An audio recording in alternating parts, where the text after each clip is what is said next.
এটা একটা সদর্থক পদক্ষেপ আমি বলবো। পেট্রোল ডিজেলের দাম তো একটা বাড়ার দিকে একটা টেন্ডেন্সি আছেই। তো এই পরিপ্রেক্ষিতে যদি কেন্দ্র ট্যাক্সটা কমিয়ে নেয়, তাহলে পেট্রোলের দাম না কমুক, অন্তত বাড়ার প্রবণতাটা কমবে, মানে বাড়ার সম্ভাবনাটা কমবে। তো সেক্ষেত্রে এটাকে তো আমি বলবো যে কেন্দ্র চেষ্টা করছে পেট্রোল ডিজেলের দামটা যাতে মোটামুটি স্টেবল থাকে, এবং পেট্রোল ডিজেলের সঙ্গে সঙ্গে সারা পুরো প্রাইস লেভেলটাই তো তার উপর নির্ভর করে, সেটাও যাতে স্টেবল থাকে। ধন্যবাদ। অর্থাৎ পশ্চিম এশিয়ায় যুদ্ধ পরিস্থিতি, পেট্রোপণ্যের দামে লাগাম টানতে এবার পদক্ষেপ করলো কেন্দ্র। সুকান্ত মুখোপাধ্যায় সরাসরি আমাদের সঙ্গে রয়েছেন প্রতিনিধি। সুকান্ত,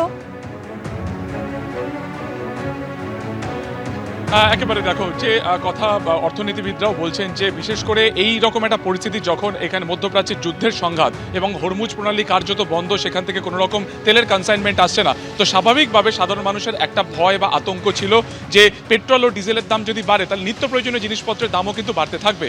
এবং কতটা আজকে দেশে এই জ্বালানি সংকট রয়েছে বা কতটা কি স্ট্যাটাস রয়েছে সেটা নিয়ে আজকে অবশ্যই মিটিং রয়েছে। কিন্তু তার আগে কেন্দ্রীয় সরকারের তরফে যে সিদ্ধান্ত নেওয়া হয়েছে যে এক্সাইজ ডিউটি কমানো হবে পেট্রোল ও ডিজেলের ওপরে, ফলত সেটা কিন্তু একটা অবশ্যই এরকম একটা নাভিশ্বাস পরিস্থিতিতে কিন্তু অনেকটাই অক্সিজেন দেবে সাধারণ মানুষকে। যেখানে পেট্রোলের উপরে 13 টাকা থেকে 3 টাকা কমানো হয়েছে, যার দাম এই মুহূর্তে এক্সাইজ 10 টাকা। অন্যদিকে ডিজেলের যেটা 10 টাকা ছিল সেটাকে কার্যত পুরোপুরি প্রত্যাহার করে নেওয়া হয়েছে।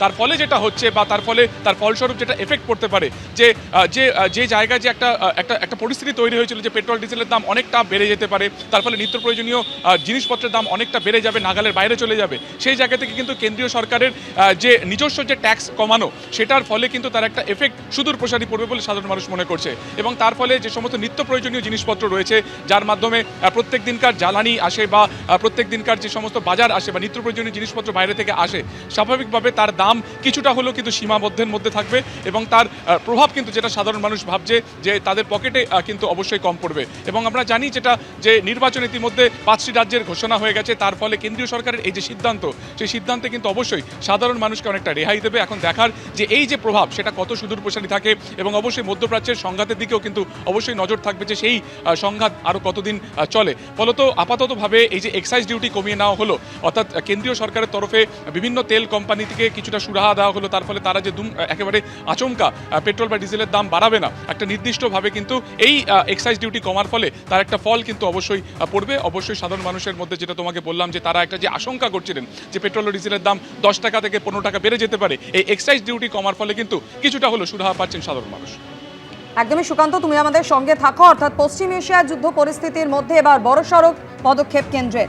পেট্রোপণ্যের দামে লাগাম টানতে এবার অন্তঃশুল্ক কমালো কেন্দ্র। আন্তর্জাতিক তেল বাজারে অনিশ্চয়তার দরুন চাপ বাড়ছিল সাধারণ মানুষের উপর। এবার পেট্রোলের লিটার প্রতি অন্তঃশুল্ক 13 টাকা থেকে কমিয়ে 3 টাকা করা হলো, ডিজেলের উপর থেকে তুলে দেওয়া হলো অন্তঃশুল্ক। এবিপি আনন্দ, এগিয়ে থাকে, এগিয়ে রাখে।